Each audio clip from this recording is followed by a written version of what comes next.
প্রিয়াঙ্কা তার শাশুড়ি মা, শ্বশুর মশাই এবং স্বামীর সঙ্গে শহরে বাস করে। প্রিয়াঙ্কা ভীষণই মডার্ন প্রকৃতির মেয়ে ছিল, আর সে নিজেকে আধুনিক প্রমাণ করার জন্য বাড়িতে বাইরে যে কোনো জায়গাতেই সবসময় ছোট ছোট ওয়েস্টার্ন ড্রেস পরেই থাকতো। শুধু ওয়েস্টার্ন ড্রেস নয়, মার্কেটে সুন্দর সুন্দর নতুন স্টাইলের কোনো ড্রেস এলেই প্রিয়াঙ্কা সমস্ত কাজ ফেলে রেখে সেই ড্রেস সবার আগে কেনার জন্য চলে যায়। একদিন, বৌমা, সামনের সপ্তাহে আমার দাদার একমাত্র মেয়ের বিয়ে। আমাদের সবার নিমন্ত্রণ আছে। বিয়েটা আবার দুপুর বেলাতেই হবে। আমাদের সবাইকে কিন্তু যেতে হবে। ও মাই গড, ভাগ্যিস আপনি আমাকে আগে থেকেই বলে দিয়েছেন, কারণ বিয়ে বাড়িতে যাওয়ার আগে আমার নিজেকে খুব ভালো মতো তৈরি করতে হয়। আর বিশেষ করে বিয়ে বাড়িতে আমি কি পরে যাব সেটা নিয়ে আমাকে তো অনেক ভাবনা চিন্তাও করতে হবে। হ্যাঁ জানি তো, তুমি এখনই আমার ছেলের টাকা ধ্বংস করতে দৌড়াবে। শোনো, একদিনের বিয়ে বাড়িতে যাওয়ার জন্য বেশি টাকা খরচা করার দরকার নেই। এই গরমে হালকা পাতলা একটা জামা কিংবা শাড়ি কিনে নেবে, কারণ যা গরম পড়েছে ভারী ভারী জামা কাপড় পরে বিয়ে বাড়িতে যাওয়া অসম্ভব। হ্যাঁ মা, আপনি একদম চিন্তা করবেন না। আমি বিয়ে বাড়িতে যাওয়ার জন্য এমন জামা কিনে নিয়ে আসবো যে জামা পরলে আমার গরমই লাগবে না। এই বলে প্রিয়াঙ্কা শপিং করতে বেরিয়ে পড়ে। শপিং মলে গিয়ে সে বিয়ে বাড়িতে পরে যাওয়ার জন্য মডার্ন ধরনের ড্রেস খুঁজতে থাকে, কিন্তু সেরকম কোনো ভালো ড্রেস খুঁজে না পাওয়ায় শপিং মলের বাইরে বেরিয়ে সে বিভিন্ন দোকানে সুন্দর সুন্দর ড্রেস খোঁজার চেষ্টা করে। আর প্রচন্ড গরমের মধ্যে দুপুরবেলা শপিং করতে গিয়ে প্রিয়াঙ্কা প্রচুর পরিমাণে ঘেমে যায়।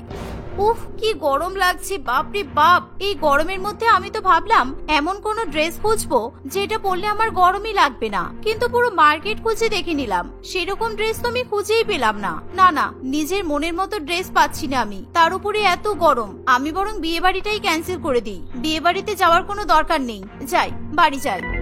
এই বলে প্রিয়াঙ্কা ঘর্মক্লান্ত অবস্থায় বাড়িতে ফিরে আসে। সবার আগে প্রিয়াঙ্কা এসি এবং পাখা চালিয়ে বসে পড়ে। কি হলো বৌমা, তুমি যে বললে তুমি শপিং করতে যাচ্ছ, আজকেও তুমি কোনো কিছু না কিনে চলে এসেছো? আজকেও বুঝি তোমার কিছু পছন্দ হয়নি, তাই তো? হ্যাঁ মা, আপনি একদমই ঠিক ধরেছেন। মার্কেটে গরমে পরার মতো মডার্ন কোনো জামা আমি খুঁজেই পেলাম না। আমি তো এমন কোনো জামা খুঁজছিলাম যে জামাটা পরে এই গরমের মধ্যে গরম লাগবে না। আর বাইরে যা গরম, আপনি তো আবার বলছেন আপনার দাদার মেয়ের বিয়ে দিনের বেলাতে। না না, এই গরমে কিছুতেই বিয়ে বাড়িতে যাওয়া সম্ভব নয়। তাই আমাকে আর বিয়ে বাড়িতে যাওয়ার কথা বলবেন না, আপনারা চলে যাবেন। তা আবার হয় নাকি? তুমি বিয়ে বাড়িতে যাবে না মানে? তুমি বাড়ির বৌমা, আর তুমি আমাদের সঙ্গে বিয়ে বাড়িতে যাবে না? এটা কি অন্য কারোর বিয়ে হচ্ছে নাকি? আমার নিজের দাদার একমাত্র মেয়ের বিয়ে হচ্ছে। তুমি যদি না যাও তাহলে লোকে কত কথা বলবে জানো? তুমি বরং একটা হালকা পাতলা শাড়ি পরে নিও। এমনিতেই তো তুমি সবসময় মডার্ন ড্রেস পরে ঘুরে বেড়াও, কিন্তু আমার দাদার বাড়িতে তোমাকে ভদ্রভাবেই যেতে হবে। শাড়ি পরা তো দূরের কথা, আমি শাড়ি স্পর্শ করে দেখতেও চাই না। তাও আবার এই গরমের শাড়ি? আমি একবার বলে দিয়েছি আমি বিয়ে বাড়িতে যাব না, তার মানে আমি যাব না। উফ, আমার প্রচন্ড গরম লাগছে, স্নান করতে হবে। আজকে এত গরম লাগছে কেন কি জানি বাবা, আজ মনে হচ্ছে বরফ দিয়ে আমাকে স্নান করতে হবে। এই বলে প্রিয়াঙ্কা ফ্রিজ থেকে অনেক অনেক বরফ নিয়ে বাথরুমে চলে যায়। সে বরফের টুকরোগুলো বাথটাবে জলের মধ্যে মিশিয়ে দেয়, আর সেই বরফ জলের মধ্যে সে স্নান করতে শুরু করে। এই প্রচন্ড গরমের মধ্যে বরফ জলে স্নান করতে প্রিয়াঙ্কার ভীষণই আরাম লাগে। স্নান করতে করতে প্রিয়াঙ্কা বাইরে থেকে তার শাশুড়ি মায়ের চিৎকার চেঁচামেচির আওয়াজও শুনতে পায়। উফ, এই বুড়িটা এখনো পর্যন্ত চিৎকার করছে। ওনার দাদার মেয়ের বিয়েতে যাব না বলে এই বুড়ি মনে হচ্ছে গরমের মধ্যে আমাকে বিয়ে বাড়িতে নিয়ে গিয়েই ছাড়বে। বাড়ির বউ হওয়া যে কত জ্বালা। উফ, এই ঠান্ডা ঠান্ডা বরফ জলে স্নান করতে কত আরাম লাগছে। আচ্ছা, এই গরমের মধ্যে যদি বরফ দিয়ে তৈরি ড্রেস পাওয়া যেত তাহলে কত ভালো হতো, তাই না? সত্যি সত্যি যদি এরকম ড্রেস পাওয়া যেত তাহলে আমি বিয়ে বাড়িতে অবশ্যই যেতাম। এরকমই ভাবনা চিন্তা করতে করতে প্রিয়াঙ্কা ঘন্টার পর ঘন্টা ধরে বরফ জলে স্নান করতে থাকে। সে যখন নিজের ঘরে যায় তখনই সে দেখে যে তার বেস্ট ফ্রেন্ড মোনালিসা তাকে ফোন করছে। কিরে, কি খবর? আজকে আমার বর তোকে মার্কেটে দেখেছিল। আজকে আবার কি কেনাকাটা করতে গিয়েছিলি? কই, আমাকে তো কোনো ফটো পাঠাসনি। আর বলিস না, সামনের সপ্তাহে দিনের বেলাতে আমার একটা বিয়ে বাড়ি আছে, তাই আমি বিয়ে বাড়িতে পরে যাওয়ার জন্য এমন কোনো জামা কিনতে গিয়েছিলাম যেটা পরলে আমার গরম লাগবে না, কিন্তু এরকম কোনো জামা আমি খুঁজেই পেলাম না। তুই কি জানিস এরকম জামা কোথাও পাওয়া যাবে কিনা? হ্যাঁ জানি তো, তোর জন্য আমার কাছে একটা দারুণ আইডিয়া আছে। আমি কদিন আগে একটা ওয়েবসাইটে দেখছিলাম এই গরমের মধ্যে ওরা বরফ দিয়ে তৈরি জামা বিক্রি করছে, খুব সুন্দর দেখতে। কিন্তু ওই জামাটা দেখে আমার সবার প্রথমে তোর কথাই মনে পড়েছিল, কারণ ওই ধরনের জামা কাপড় তোর মতো মডার্ন মেয়েদের জন্যই তৈরি করা হয়েছে। এই তুই কি আমার সঙ্গে মজা করছিস? সত্যি কি বরফের জামা পাওয়া যাচ্ছে? কই আমাকে ওয়েবসাইটটার লিংক পাঠাতো। আরে সত্যি বলছি, তবে জামাটার দাম অনেক বেশি। আর আমি জানি তোর কাছে জামার দামটা ম্যাটার করে না, কোনো জিনিস একবার তোর পছন্দ হয়ে গেলে তুই সেটা কিনেই ছাড়িস। এই গরমকালে বিয়ে বাড়িতে পরে যাওয়ার জন্য তোর পক্ষে একেবারে বেস্ট জামা, বরফ দিয়ে তৈরি, তোর কোনো গরমই লাগবে না। আমি তোকে এখনই লিংক পাঠিয়ে দিচ্ছি, তুই অর্ডার করে দে। এই শুনে প্রিয়াঙ্কা প্রচন্ড পরিমাণে খুশি হয়। নিজের বন্ধুর কাছ থেকে সেই বরফ জামার ওয়েবসাইটের লিংক নিয়ে প্রিয়াঙ্কা তাদের ফোন নাম্বারে ফোন করে। প্রিয়াঙ্কা তাদের সঙ্গে কথা বলে জানতে পারে সেই বরফ জামা 12 ঘন্টা পর্যন্ত যে কেউ পরে থাকতে পারবে। 12 ঘন্টা পর সেই জামার বরফ গলে যাবে। আর জামাটা অনেক বেশি দামি ছিল, সেটার দাম 25,000 টাকা। কিন্তু প্রিয়াঙ্কা টাকার কথা বিবেচনা না করেই সেই বরফ জামা অর্ডার দিয়ে দেয়। আর প্রিয়াঙ্কা প্রচন্ড পরিমাণে খুশি হয়ে তখনই তার শাশুড়ি মায়ের কাছে যায়। আচ্ছা মা, আপনি এবার মাথাটা ঠান্ডা করুন, এমনিতেই প্রচন্ড গরম। আমি বিয়ে বাড়িতে যাব, ঠিক আছে? আমি বিয়ে বাড়িতে যাওয়ার জন্য আমার জন্য বরফ জামা অর্ডার করে দিয়েছি। আমি ওই বরফের জামা পরেই বিয়ে বাড়িতে যাব, আমার কোনো গরমই লাগবে না। প্রিয়াঙ্কার কথা শুনে তার শাশুড়ি মা প্রচন্ড পরিমাণে অবাক হয়, কিন্তু অবাক হওয়ার পাশাপাশি তার বৌমা বিয়ে বাড়িতে যাবে বলে রাজি হয়েছে এই শুনে সে খুবই খুশি হয়। দেখতে দেখতে 6 দিন কেটে যায়। প্রিয়াঙ্কা যেদিন বিয়ে বাড়িতে যাবে সেদিন সকালবেলা একজন ডেলিভারি বয় প্রিয়াঙ্কার বরফ জামা দিয়ে যায়। প্রিয়াঙ্কা তার বরফ জামা দেখে প্রচন্ড পরিমাণে খুশি হয়, সে আনন্দে লাফিয়ে ওঠে। কিন্তু প্রিয়াঙ্কার শাশুড়ি মা সেই জামাটা দেখে প্রচন্ড পরিমাণে অবাক হয়। তুমি এই বরফ দিয়ে তৈরি জামা পরে যাবে? তুমি কি পাগল হয়ে গেছো? এই জামাতে লাগানো বরফের টুকরোগুলো তো কিছুক্ষণের মধ্যেই গলে যাবে। তুমি বিয়ে বাড়িতে গিয়ে আমার মান সম্মান শেষ করে দেওয়ার প্ল্যানিং করছো? মা, আপনি সত্যি ভীষণ বোকা। পৃথিবী এত মডার্ন হয়ে গেছে, আপনি এখনো মডার্ন হতে পারলেন না। এই জামাটা তৈরি করার জন্য বরফের মধ্যে একটা বিশেষ পদার্থ ব্যবহার করা হয়েছে, তাই এই জামার বরফ 12 ঘন্টা পর্যন্ত গলবে না। আমি 12 ঘন্টা পর্যন্ত এই জামাটা পরে থাকতে পারবো। এমনি এমনি কি আমি এই জামাটা 25,000 টাকা দিয়ে কিনেছি? কি 25,000 টাকা? তুমি এত টাকা ব্যয় করলে কেন? তোমার মাথায় সামান্য বুদ্ধিটুকু নেই? বিয়ে করে এই বাড়িতে এসে পর্যন্ত তুমি আমার ছেলের টাকাই শুধু ধ্বংস করছো। সবসময় শুধু নতুন নতুন জামা কাপড় আর নতুন নতুন জামা কাপড়। কি দরকার ছিল এত দাম দিয়ে জামাটা কেনার তোমার? কেন সেদিন যখন আমি বলেছিলাম আমি বিয়ে বাড়িতে যাব না, আপনি কিভাবে চিৎকার চেঁচামেচি ঝগড়া ঝামেলা শুরু করেছিলেন বলুন তো? সেই জন্যই তো আমি বিয়ে বাড়িতে যাব বলে এই বরফ জামা অর্ডার করেছি, যাতে বিয়ে বাড়িতে গিয়ে আমার গরম না লাগে। এই বলে প্রিয়াঙ্কা তার বরফ জামা নিয়ে নিজের ঘরে চলে যায়। সেই জামা পরে প্রিয়াঙ্কা বিয়ে বাড়িতে যাওয়ার জন্য রেডি হয়। তারা সবাই মিলে 1 ঘন্টার মধ্যে বিয়ে বাড়িতে গিয়ে পৌঁছায়। বিয়ে বাড়িতে প্রিয়াঙ্কাকে বরফের জামা পরে থাকতে দেখে সকলেই প্রচন্ড পরিমাণে অবাক হয়, আর সবাই তার দিকে অবাক দৃষ্টিতে তাকিয়ে থাকে। অনেকে আবার উৎসুক হয়ে প্রিয়াঙ্কার জামায় হাত দিয়ে দেখতে চায় সেই জামাটা আসল বরফ দিয়ে তৈরি কিনা। প্রিয়াঙ্কার পরিবারের কিছু আত্মীয় স্বজন প্রিয়াঙ্কাকে গোল করে ঘিরে ধরে।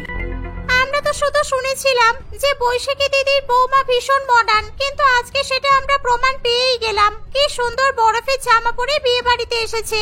দেখো আমাদের কত গরম লাগছে, আমরা তো একেবারে ঘেমে জল হয়ে যাচ্ছি, আর দিদির বৌমা বরফের জামা পরে কত আরাম পাচ্ছে। সত্যি প্রিয়াঙ্কা, তোমাকে দেখতে খুবই সুন্দর লাগছে। আমার তো জানাই ছিল না যে এরকম বরফের জামাও এই গরমকালে পাওয়া যায়। আমি যদি জানতাম তাহলে আমিও এরকম বরফের জামা পরে বিয়ে বাড়িতে আসতাম। কোথা থেকে কিনেছো তুমি এই জামাটা, আর কত দাম? ঠিক আছে বৌদি, আমি এই জামাটার ওয়েবসাইটের লিংক তোমাকে দিয়ে দেব। আর এই জামাটার দাম 25,000 টাকা, বেশি নয়। আসলে আমার কাছে দাম ম্যাটার করে না, আমার কাছে স্টাইলিং জিনিসটাই ইম্পর্টেন্ট। এই বলে প্রিয়াঙ্কা সকলের সামনে দিয়ে স্টাইল করে হাঁটতে হাঁটতে তার শাশুড়ি মায়ের কাছে চলে যায়। বৌমা, প্রচন্ড গরম পড়েছে, তাই বিয়ে বাড়িতে বেশিক্ষণ থাকা যাবে না। চলো আমরা বরং তাড়াতাড়ি খেয়ে নিই। আরে দাঁড়ান না মা, এইমাত্র বিয়ে বাড়িতে এলাম, এখনো তো সবাইকে আমার এই বরফ জামা দেখানো বাকি আছে। এখন আমার অনেক কমপ্লিমেন্ট পাওয়া বাকি। আর আপনার যদি খিদে পায় তাহলে আপনি খেয়ে নিতে পারেন। তখনই বৈশাখী দেবী লক্ষ্য করে প্রিয়াঙ্কা জামা থেকে বরফ গলতে শুরু করেছে। এই জামাটা নিয়ে এত বেশি অহংকার করার মতো কিছু নেই। একবার তোমার জামার নিচের দিকে তাকিয়ে দেখো তো, তোমার জামা থেকে তো বরফগুলো গলতে শুরু করেছে। ইস কি বাজে লাগছে। একটা কম দামি পাতলা কাপড়ের উপর বরফগুলো লাগানো ছিল। খুব তাড়াতাড়ি তোমার জামার সব বরফগুলো গলে যাবে, আর তখন তোমাকে দেখে ভিখারি মনে হবে, ভিখারি। এ বাবা, তাই তো, আমার জামার বরফগুলো গলে যাচ্ছে কেন? কিন্তু দোকানদার যে বলেছিল 12 ঘন্টা পর্যন্ত বরফ গলবে না। মা, তাড়াতাড়ি চলুন, এই অবস্থায় আর এখানে থাকা যাবে না। চলুন মা, জামার সব বরফ গলে যাওয়ার আগেই আমাদেরকে বাড়িতে যেতে হবে, চলুন। কিন্তু ইতিমধ্যেই প্রিয়াঙ্কাকে নিয়ে সকলেই ঠাট্টা তামাশা করতে শুরু করে দেয়। 25,000 টাকার বরফ জামা 25 মিনিটও টিকলো না। হ্যাঁ, এই জন্যই বলে বেশি মডার্ন হতে নেই। ছি, কি বাজে দেখাচ্ছে। আমি তো এরকম জামা জীবনে কিনবো না। এই জামা যদি আমাকে কেউ 25 টাকাতেও বিক্রি করতে চাই, আমি তবুও নেব না। চলো বৌমা, তাড়াতাড়ি চলো। আজকে তোমার জন্য আমার নিজের দাদার মেয়ের বিয়ে ছেড়ে আমাদেরকে চলে যেতে হচ্ছে। মডার্ন হওয়া ভালো, কিন্তু বেশি মডার্ন হওয়া ভালো নয়। এই বলে বৈশাখী দেবী তার পরিবারকে নিয়ে তাড়াতাড়ি করে বাড়িতে ফিরে যায়। আর প্রিয়াঙ্কা বাড়িতে এসে সেই ওয়েবসাইটের উপর প্রচন্ড পরিমাণে রেগে যায়। সে তখনই তাদের ফোন নাম্বারে ফোন করে উল্টোপাল্টা কথা বলতে শুরু করে। আমি আপনাদের নামে পুলিশে কমপ্লেন করব। আমি 25,000 টাকা দিয়ে আপনাদের কাছ থেকে বরফের জামাটা কিনলাম।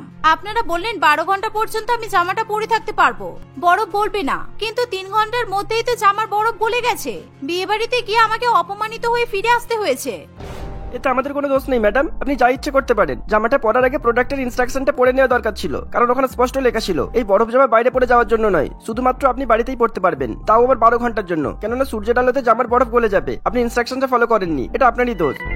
এই শুনে প্রিয়াঙ্কার আর কিছু বলার থাকে না। প্রিয়াঙ্কাও মনে মনে নিজের ভুল বুঝতে পারে। সেদিন থেকে প্রিয়াঙ্কা ঠিক করে সে আর কখনোই অতিরিক্ত মডার্ন হওয়ার চেষ্টা করবে না।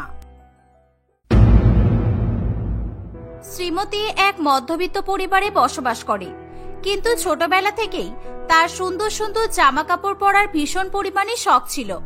সে বিভিন্ন ধরনের ব্র্যান্ডের জামা কাপড় পরতে খুব পছন্দ করত। শ্রীমতীর বাবা সাধারণ মানের সরকারি চাকরি করায় সে কখনোই তার মেয়েকে ব্র্যান্ডের জামা কাপড় কিনে দিতে পারত না। তাই শ্রীমতী কাউকে ব্র্যান্ডের জামা পরতে দেখলে তারও সেই জামা কাপড়গুলো ভীষণ পছন্দ হয়ে যেত। একদিন শ্রীমতী তার বান্ধবী লতার সঙ্গে বসে রেস্টুরেন্টে খাবার খাচ্ছিল। সেই সময় একটি মেয়ে ব্র্যান্ডের জামা পরে রেস্টুরেন্টে আসে। লতা, দেখ মেয়েটা কি সুন্দর দেখতে লাগছে, মনে হচ্ছে অনেক দামি ব্র্যান্ডের জামা পরেছে। রেস্টুরেন্টে সবার থেকে আলাদা লাগছে মেয়েটাকে। ইস, আমার যদি এমন ব্র্যান্ডের জামা থাকতো, আমিও এমন স্টাইল দেখিয়ে ঘুরতে পারতাম। আরে জামা জামাই হয় রে বাবা, সেটা ব্র্যান্ডেড হোক আর নন ব্র্যান্ডেড। তোর জামাটা খারাপ কি? আর এখন কজন ব্র্যান্ডেড জামা কাপড় পরে বলতো? আমাদের বয়সের মেয়েরা সব সস্তায় জামা কাপড় কেনে, তাতে কম টাকায় অনেক ড্রেস হয়ে যায়। তুই যাই বল রে, ব্র্যান্ডেড জামা কাপড়ের মর্মই আলাদা। আমি আমার মাকে অনেকবার বলেছি যে আমাকে ব্র্যান্ডেড জামা কিনে দিতে, কিন্তু মা কিছুতেই আমাকে কিনে দিতে রাজি হয় না। বলে যে আমাকে ব্র্যান্ডেড জামা কাপড় পরানোর চক্করে বাপি মাকে ঘরবাড়ি বিক্রি করে দিতে হবে। হ্যাঁ, আন্টি ঠিক কথাই বলেছে। আর তুই কি করে শিওর হচ্ছিস যে মেয়েটা অরিজিনাল ব্র্যান্ডেড জামা কাপড় পরেছে? ও তো নকল ব্র্যান্ডেড ড্রেসও পরতে পারে। কলকাতায় এমন অনেক মার্কেট আছে যেখানে সস্তায় নকল ব্র্যান্ডেড জামা কাপড় পাওয়া যায়। শ্রীমতী লতার কথা শুনে ভীষণ খুশি হয়ে যায়। রিয়েলি লতা, আমাকে প্লিজ নিয়ে চল না রে, আমিও সস্তায় নকল ব্র্যান্ডেড জামা কাপড় কিনে পরতে চাই। আর কেউ বুঝতেই পারবে না যে আমি আসলে ব্র্যান্ডেড ড্রেস পরেছি নাকি নকল পরেছি। প্লিজ আমাকে নিয়ে চল। আগে তুই সব খাবার খেয়ে শেষ কর, তারপর নিয়ে যাব। আর যতই নকল ব্র্যান্ড হোক না কেন, দাম তো একটু নেবেই, তাই তুই বুঝে সুঝে শপিং করিস। সারা মাসের পকেট মানি নকল ব্র্যান্ডের জামা কিনতে গিয়ে শেষ করে দিস না যেন। এই বলে শ্রীমতী ও লতা তাদের খাবার খেয়ে নেয়। তারা ধর্মতলায় শ্রীরাম মার্কেটে সস্তায় নকল ব্র্যান্ডের জামা কিনতে চলে যায়। শ্রীমতীর সস্তায় সুন্দর সুন্দর জামা দেখে খুবই পছন্দ হয়। সে ব্র্যান্ডেড জামার প্রতি নিজের লোভ আর সামনে রাখতে পারে না। ওয়াও লতা, কলকাতায় এত সস্তায় নকল ব্র্যান্ডেড জামা কাপড় কিনতে পাওয়া যায় আমি জানতামই না।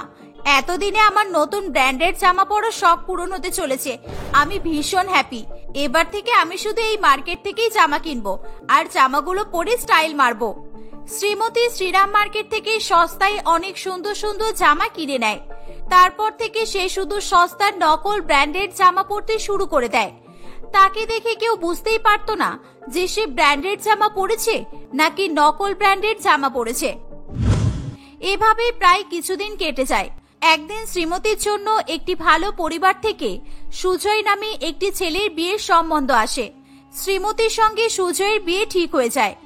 সুজয় তার মা রিজা দেবী এবং এক বোন টিনার সাথে বসবাস করে। কিছুদিন পর শ্রীমতীর সঙ্গে সুজয়ের বিয়ে হয়ে যায়। বিয়ের পর আমি শ্রীরাম মার্কেট থেকে গিয়ে আমার জন্য শাড়ি আর সালোয়ার স্যুট কিনে নিয়ে আসবো। আমার শাশুড়ি মা আর ননদ আমাকে সবসময় ব্র্যান্ডেড জামা কাপড় পরতে দেখে অবাক হয়ে যাবে, আর শ্বশুর বাড়িতে আমার ঠাটও বজায় থাকবে। শ্রীমতী বিয়ের পরও শ্রীরাম মার্কেট থেকে নকল ব্র্যান্ডেড শাড়ি আর চুড়িদার অনেক সস্তায় কিনে নিয়ে আসে। তাকে সবসময় ব্র্যান্ডেড শাড়ি চুড়িদার পরতে দেখে রিজা দেবী ও টিনা ভীষণ অবাক হয়ে যেত। একদিন, বৌদি তুমি কি দারুণ দারুণ ব্র্যান্ডেড সব সালোয়ার পরো, তোমাকে দেখতে হেভি লাগে। আমাদের কাছে টাকা থাকলেও আমরা রোজ ব্র্যান্ডেড জামা কাপড় কিনে পরার সাহস করতে পারি না, কিন্তু আমাদের বাড়িতে একমাত্র তোমাকে দেখলেই বড়লোক মনে হয়। আরে আমার বৌমাটাও তো কম দামি নয়, দেখতে কত সুন্দরী, তারপর সব সময় দামি দামি শাড়ি পরে থাকে, তাই দেখতে আরো ভালো লাগে। তুই আমার সোনার টুকরো বৌমার উপর একেবারে নজর দিবি না। শ্রীমতীর নিজের এত প্রশংসা শুনে খুবই খুশি হয়। রিজা দেবী ও টিনা তার প্রশংসা করতে থামে না। আমাকে তো মা শুধু ঘুরতে যাওয়ার জন্য দু একটা ব্র্যান্ডেড জামা কিনে দিয়েছে, কত বলেছি তবুও কিনে দিতে চায় না। বৌদি তুমি প্লিজ তোমার মতো ব্র্যান্ডেড জামা কাপড় কিনে এনে দাও আমাকে, আমিও রোজ রোজ এরকম এক্সপেন্সিভ লুক ক্যারি করতে চাই। না না বৌমা, তুমি এর কথাই পাত্তা দিও না। বৌদি যা পরবে তোকেও কি তাই পরতে হবে? যা ড্রেস আছে সেগুলো পর। বৌমা তুমি এর বাজে কথাই কান দিও না। বাড়ির একমাত্র মেয়ে বলে ডিমান্ড দিন দিন বেড়েই চলেছে। এই মরেছে, এখন যদি আমি আমার ননদকে সস্তায় নকল ব্র্যান্ডেড ড্রেস কিনে দিই তাহলে ও তো আমার চালাকি ধরে ফেলবে, আর আমার ব্র্যান্ডেড জামা কাপড়ের আসল ব্যাপারটা জানলে শ্বশুরবাড়ির কেউ আমাকে আর পাত্তা দেবে না। এবার আমি কি করি? আরে বৌমা তুমি অত কি চিন্তা করছো? তোমাকে আমার মেয়ের জন্য কিছু কিনে আনতে হবে না। তুমি বরং আমার জন্য তোমার মতো 3-4টে ব্র্যান্ডেড শাড়ি কিনে এনে দাও।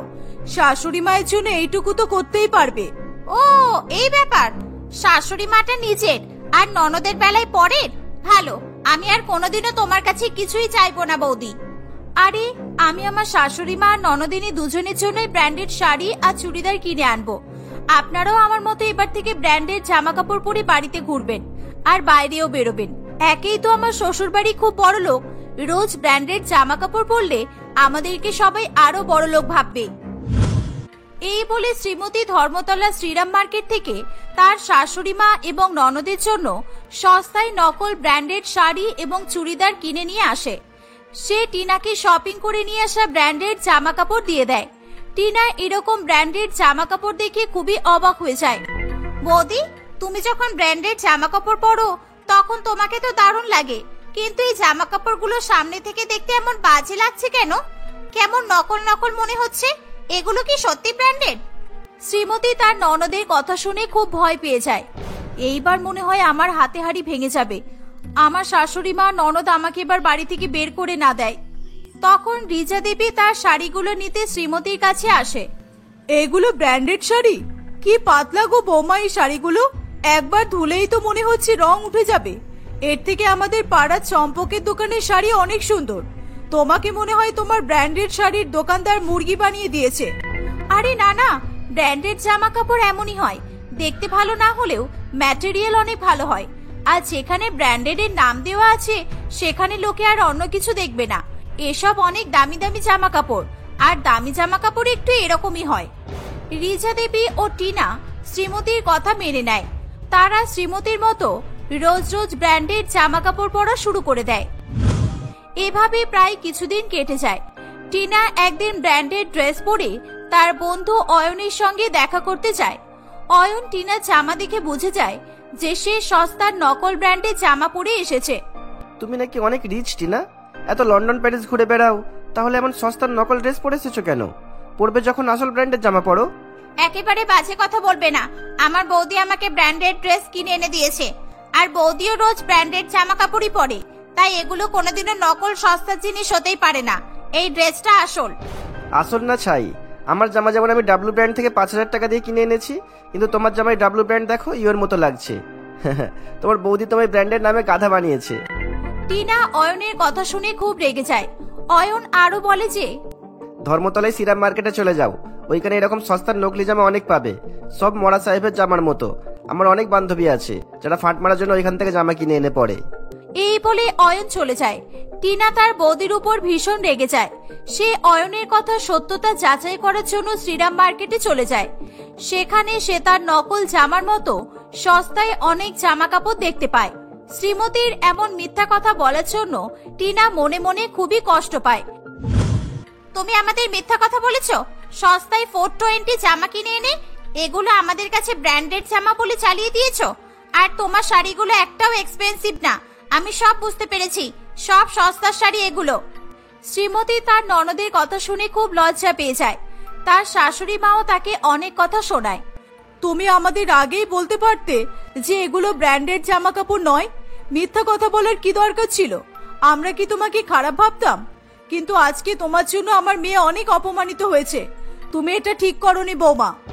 আমি আসলে ভেবেছিলাম আপনাদের সামনে ব্র্যান্ডেড জামা কাপড় পরে ঘুরে বেড়ালে আপনারা আমার উপর ইমপ্রেস হয়ে যাবেন আর আমাকে বেশি বেশি করে পাত্তা দেবেন, তাই আমি আপনাদেরকে কিছু বলিনি। কিন্তু এই সস্তা জামা কাপড়গুলো ব্র্যান্ডেড জামার থেকে কিছু কম নয়। আমাদের জন্য এরকম ড্রেসই ঠিক আছে। লোকের সামনে নিজেদের স্টাইলও বজায় থাকবে আর কেউ বুঝতেও পারবে না। রিজা দেবী ও টিনা কিছুতেই শ্রীমতীর কিনে দেওয়া সস্তার জামা কাপড় পরতে চায় না। এভাবেই কিছুদিন কেটে যায়। রিজা দেবীর সোসাইটিতে যেমন খুশি তেমন সাজোর একটি অনুষ্ঠানের আয়োজন করা হয়। একদিন সোসাইটির সেক্রেটারি শ্যামল বাবু রিজা দেবীর বাড়িতে এসে বলে, দিদি, আপনারা কিন্তু কম্পিটিশনে পার্টিসিপেট করবেন। আপনারা বৌমা তো বেশ সুন্দর সুন্দর ড্রেস পরে ঘুরে বেড়ায়, তাই আপনারা যদি অংশগ্রহণ করেন তাহলে আপনারা নিশ্চয়ই প্রাইজ পাবেন। আমি আপনাদের নাম লিখে নিচ্ছি। আপনি তো আর জানেন না যে আমার বৌমা নকল শাড়ি পরে সোসাইটিতে ঘুরে বেড়ায়, তাই আপনি আমাদের নাম লেখানোর জন্য ব্যস্ত হয়ে পড়েছেন। এই বৌমার সস্তা শপিং এর জন্য ভালোই বিপদে পড়েছি। যত জ্বালাতন। শ্যামল বাবু অনেক জোরাজুরি করায় রিজা দেবী কম্পিটিশনে নাম লেখাতে বাধ্য হয়। যেমন খুশি তেমন সাজে কম্পিটিশনের কথা শুনে শ্রীমতী খুব অবাক হয়ে যায়। মা একবার যখন নাম লিখে দিয়েছেন, তাহলে আমার সাথে ধর্মতলায় চলুন, কম দামি নকল ব্র্যান্ডের জামা কিনে আনবো।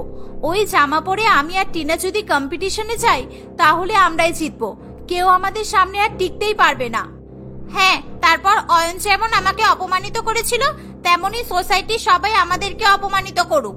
আমি আর ওই সস্তার জামা কাপড় কিনবো না আর পরবও না। আমি সোসাইটির মহিলাদের সামনে নিজের নাক কাটাতে চাই না। তুমি ওই সস্তা শাড়ি পরে কম্পিটিশনে যেও, আমি আর আমার মেয়ে আমারটা বুঝে নেব। শ্রীমতী তার শাশুড়ি মা ও ননদের কোনো কথাই শুনতে চায় না। সে নিজে গিয়ে তাদের জন্য খুবই সুন্দর সুন্দর সস্তায় শাড়ি কিনে নিয়ে আসে। শ্রীমতী, তার শাশুড়ি মা এবং ননদ তিনজনেই নকল ব্র্যান্ডেড শাড়ি পরে কম্পিটিশনে পার্টিসিপেট করে। তারা তিনজনেই পুরো হিরোইনদের মতো করে সেজে নেয়। তাদের সাজ এত সুন্দর হয় যে শ্রীমতী, রিজা দেবী ও টিনা যেমন খুশি তেমন কম্পিটিশনে জিতে যায়। কম্পিটিশনে জিতে গিয়ে শ্রীমতীর ননদ ও শাশুড়ি মা খুবই খুশি হয়। দেখলেন তো মা, শুধু দামি জামা কাপড় পরলেই সুন্দর হওয়া যায় না, সস্তা জামা কাপড় পরেও নিজেদেরকে সমাজে মেনটেন করা যায়। সস্তা জামা হোক আর দামি, কোনো জিনিসেরই কোনো গ্যারান্টি নেই। 1 বছরও টিকতে পারে, আবার একদিনেও ছিঁড়ে যেতে পারে। তাই রোজ রোজ নতুন শাড়ি জামা পরতে হয়। সস্তার নকল ব্র্যান্ডই ভালো। এভাবে শ্রীমতী তার শাশুড়ি ও ননদ রোজ রোজ সস্তার নকল ব্র্যান্ডের জামা কাপড় পরা শুরু করে দেয়। তাদের দেখা দেখি সোসাইটির অন্যান্য মহিলারাও ধর্মতলা থেকে সস্তায় সুন্দর সুন্দর ট্রেন্ডিং আর নতুন জামা কাপড় কিনে এনে পরা শুরু করে দেয়। এভাবে শ্রীমতী ও তার পরিবার সস্তায় সুন্দর সুন্দর জামা কাপড় পরে সুখে শান্তিতে দিন কাটাতে থাকে।